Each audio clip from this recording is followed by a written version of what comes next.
ओम नमो भगवते वासुदेवाय। स्वागत है आप सभी का हमारे चैनल पर। आज के इस वीडियो में आप सुनेंगे फाल्गुन मास के महात्म के 5वें अध्याय की कथा। तो कथा शुरू करने से पहले आपसे एक ही आग्रह है, अगर अभी तक आपने चैनल को सब्सक्राइब नहीं किया है, पहली बार आप हमारे चैनल पर कथा सुन रहे हैं, तो आगे भी इस प्रकार की कथाएं सुनने के लिए चैनल को सब्सक्राइब अवश्य कर लीजिए। और अगर आज की कथा पसंद आती है तो वीडियो को लाइक करके औरों को भी शेयर करिए। तो चलिए शुरू करते हैं आज की कथा।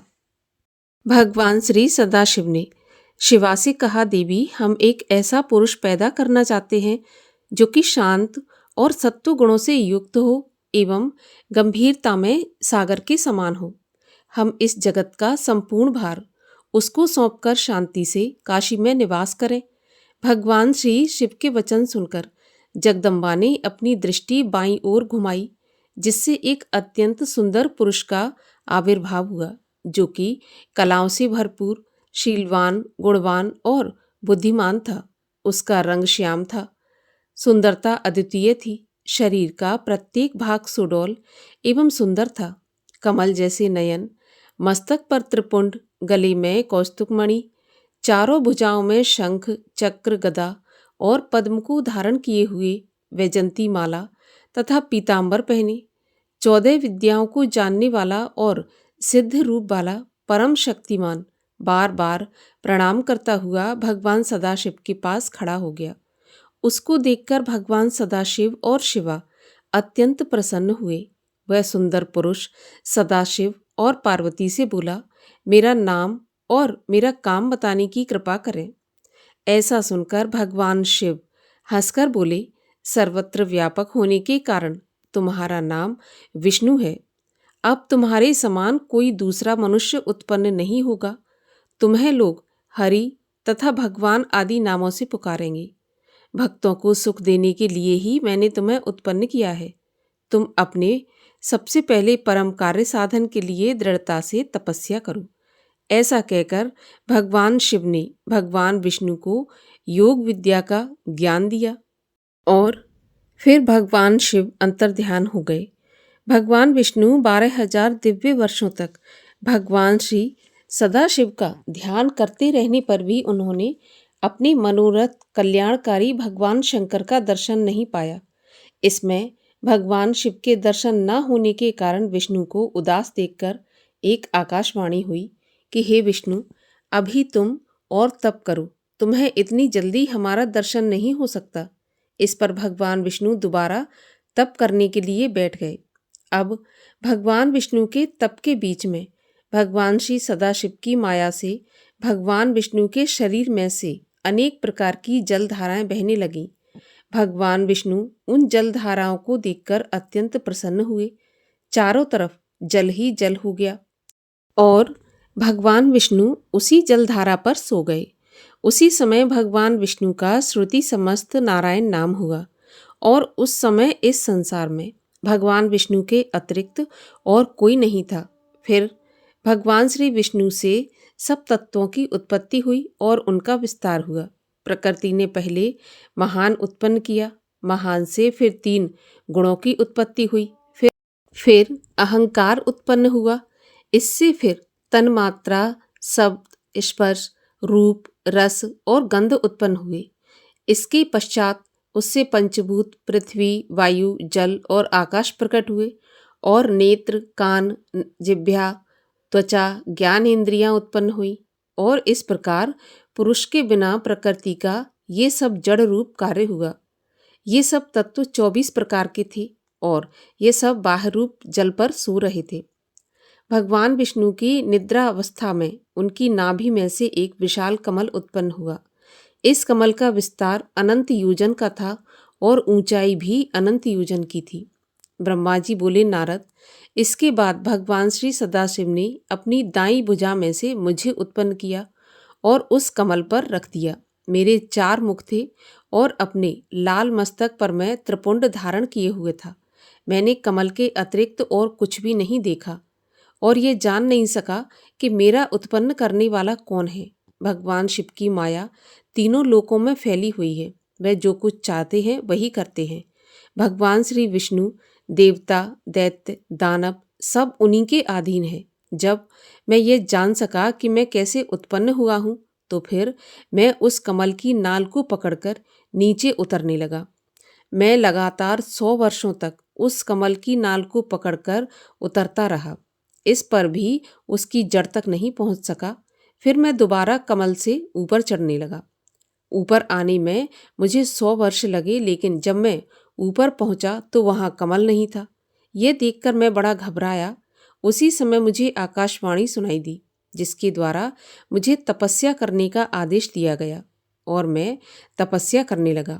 अब मैंने मंगलमयी आकाशवाणी के अनुसार 12 वर्ष उग्र तप किया।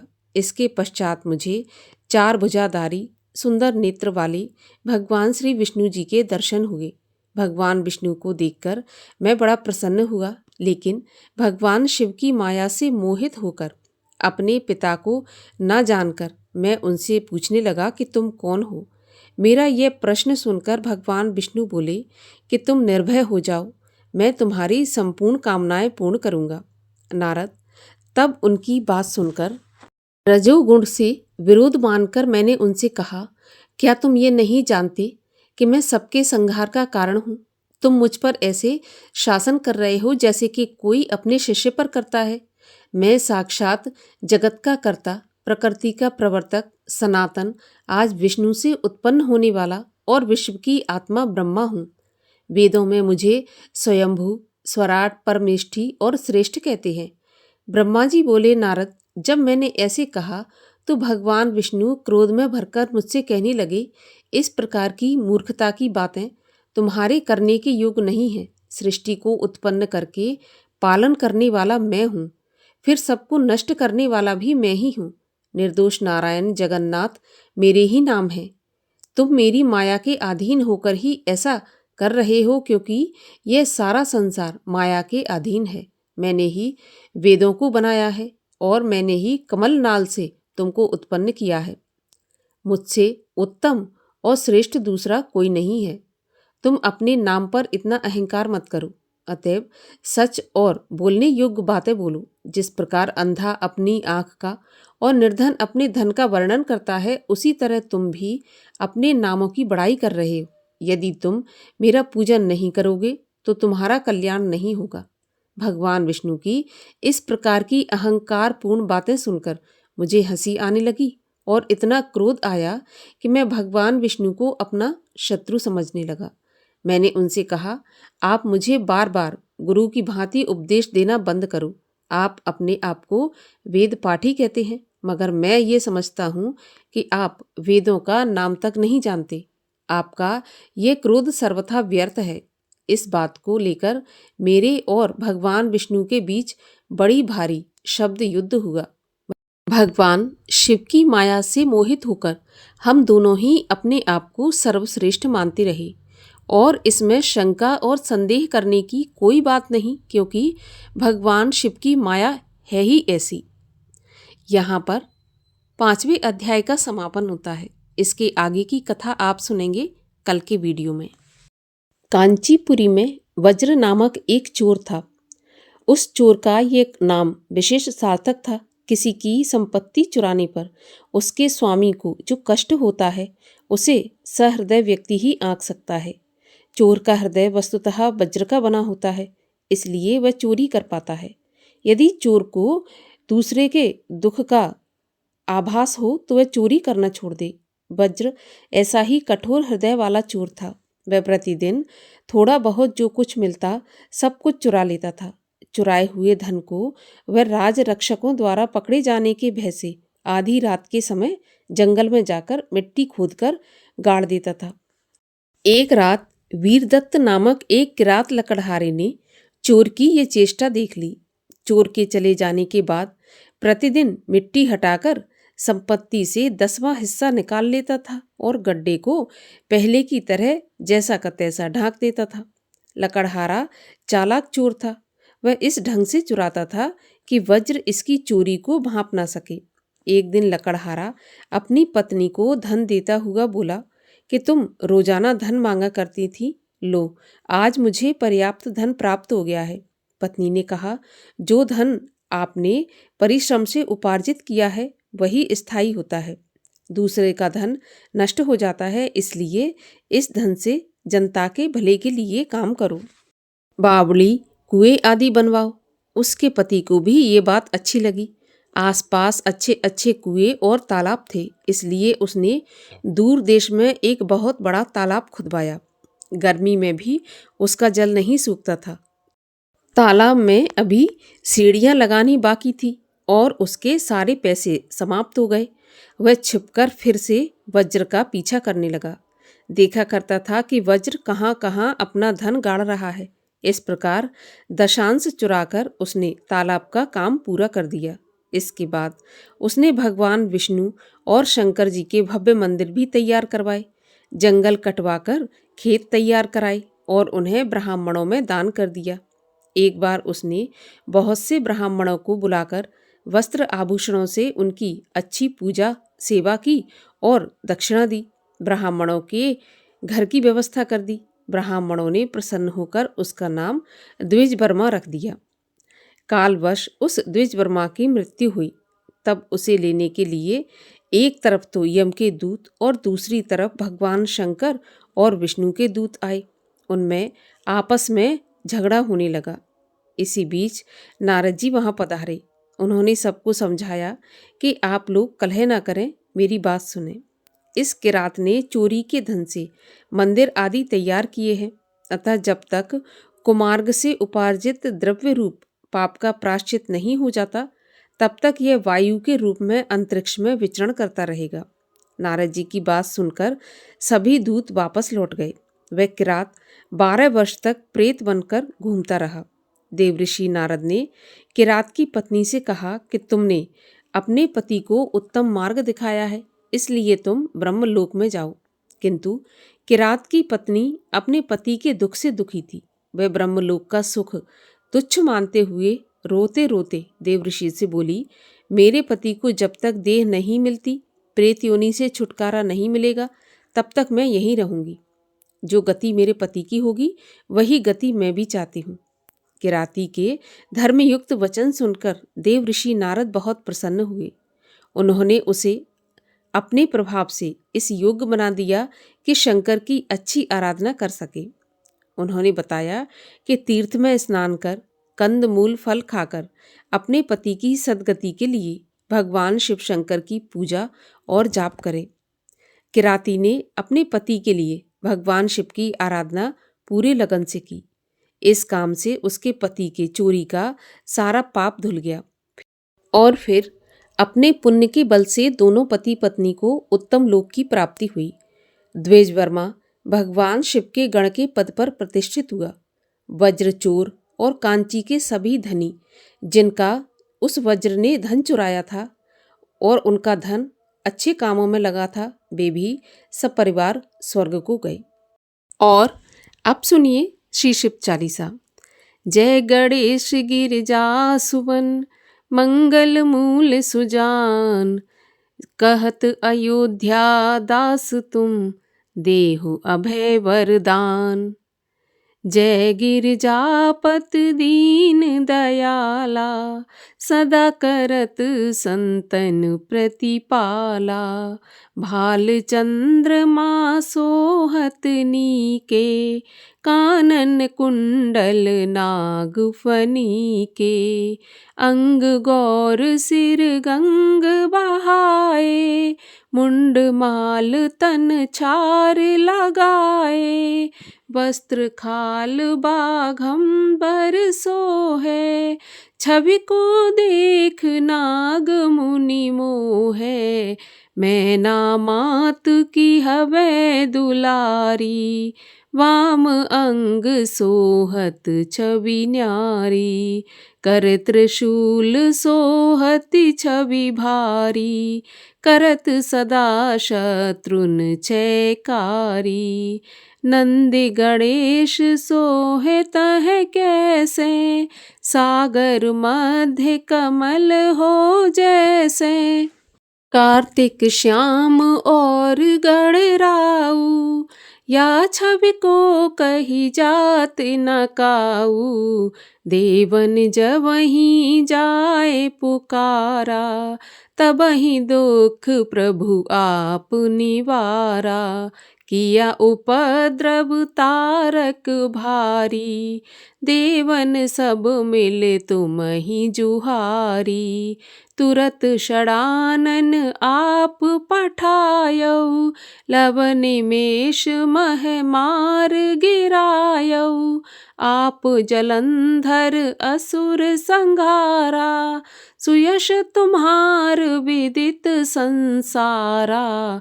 त्रिपुरासुर सन युद्ध मचाई, सबहि कृपा कर लीन बचाई। किया तपहि भागीरथ भारी, पुरब प्रतिज्ञा तासु पुरारी। दानिन मह तुम सम कोई नाही, सेवक अस्तुत करत सदाही। वेद नाम महिमा तब गाई, अकथ अनाद भेद नहीं पाई। प्रगति उदथ मंतन में ज्वाला, चरत सुरासुर भये बिहाला। कीनी दया तह करी सहाई, नीलकंठ तब नाम कहाई। पूजन रामचंद्र जब कीना, जीत के लंक विभीषण दीना। सहस कमल में हो रहे धारी, कीन परीक्षा तबहि पुरारी। एक कमल राखे प्रभु जोई, कमल नयन पूजन चह सोई। कठिन भक्ति देखी प्रभु शंकर, भय प्रसन्न दिए इच्छित वर। जय जय जय अनंत अविनाशी, करत कृपा सबके घटवासी। दुष्ट सकल नित मोहे सतावे, भ्रमत रहो मोहे चैन न आवे। त्राहि त्राहि मैं नाथ पुकारो, एहि अवसर मोहे आन उबारो। लै त्रिशूल शत्रुन को मारो, संकट से मोहे आन उबारो। मातु पिता भ्राता सब होई, संकट में पूछत नहीं कोई। स्वामी एक है आस तुम्हारी, आए हरहु मम संकट भारी। धन निर्धन को देत सदाही, जो कोई जाचे सो फल पाई। अस्तुत के विधि करो तिहारी, क्षमहु नाथ अब चूक हमारी। शंकर हो संकट के नाशन, मंगल कारण विघ्न विनाशन। योगी यति मुनि ध्यान लगावे, नारद शारद शीश नवावे। नमो नमो जय नमो शिवाय, सुर ब्रह्मादिक पार न पाए। जो यह पाठ करे मन लाई, तापर होत है शंभु सहाई। ऋनिया जो कोई हो अधिकारी, पाठ करे सो पावन हारी। पुत्रहीन कर इच्छा कोई, निश्चय शिव प्रसाद तेहि होई। पंडित त्रयोदशी को लावे, ध्यान पूर्वक होम करावे। त्रयोदशी व्रत करे हमेशा, तन नहीं जाके रहें कलेशा। धूप दीप नैवेद्य चढ़ावे, शंकर सम्मुख पाठ सुनावे, जन्म जन्म के पाप नसावे, अंत धाम शिवपुर में जावे, कहे अयोध्या आस तुम्हारी, जान सकल दुख हरऊँ हमारी। नित्य नेम कर प्रात ही पाठ करो 40, तुम मेरी मनोकामना पूर्ण करो जगदीश। मक्सर छठ है मंत्र ऋतु, संवत 64 जान, अस्तुत 40 शिवहि पूर्ण कीन कल्याण।